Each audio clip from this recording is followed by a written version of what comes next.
I'm an architect, and I like to think that an architect is the pencil of joint minds, and there are a lot of people involved in this project, including the client, the librarians. I don't actually read terribly much except the newspaper. I also hate reading architecture books because I get totally confused, and so those ideas subtly come through from influences, things which you like. So it's a combination of things. So it's in many ways the building is sort of unique because people can't actually define it as being of a certain style, although there's a bit of postmodernism which is part of the language of the day, but there are other things which actually hark back to European precedents and sort of a modernist movement. So there are a number of things happening within this building. So probably, if I have to admit it, the person who influenced me the most was an architect called Aldo van Eyck in the 60s, and he talked about the space between the public and private realm, the place where you actually felt comfortable,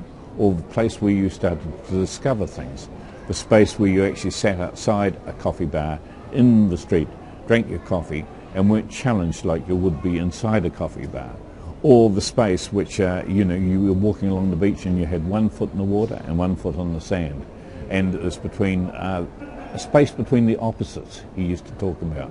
The important thing about this building was that it had stabilised a street which actually had a beautiful history in it. It had the old Charlins warehouses. It was I think was for me one of the most important streets in Wellington when I came here. Harris Street and this street boasted, and Custom House Quay had some very, very beautiful 5-storied warehouses.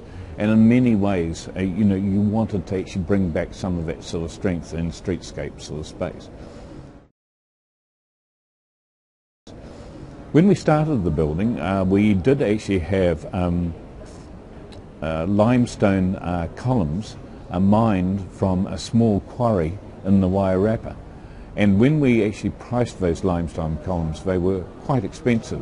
So Fletcher said, can we look at something different? And that's when we came up with the nikau palms, which actually saved us, I think, $250,000. The thing I like about this building, and I suppose the one thing which I felt was the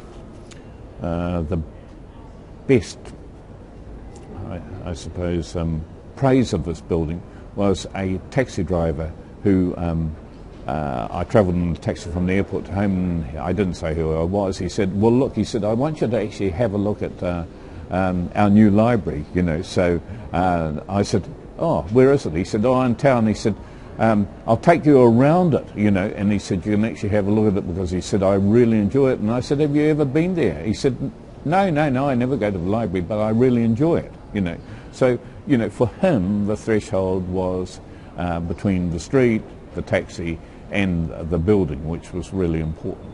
So the extension of an idea beyond the library, which was always seen as the written work, to me seemed to be very, very important.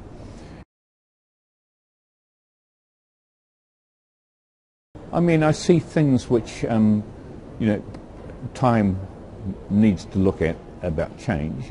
I always think that architecture is the background for other people to do things in, and I still think it provides a pretty robust background, so I'm reasonably happy with it.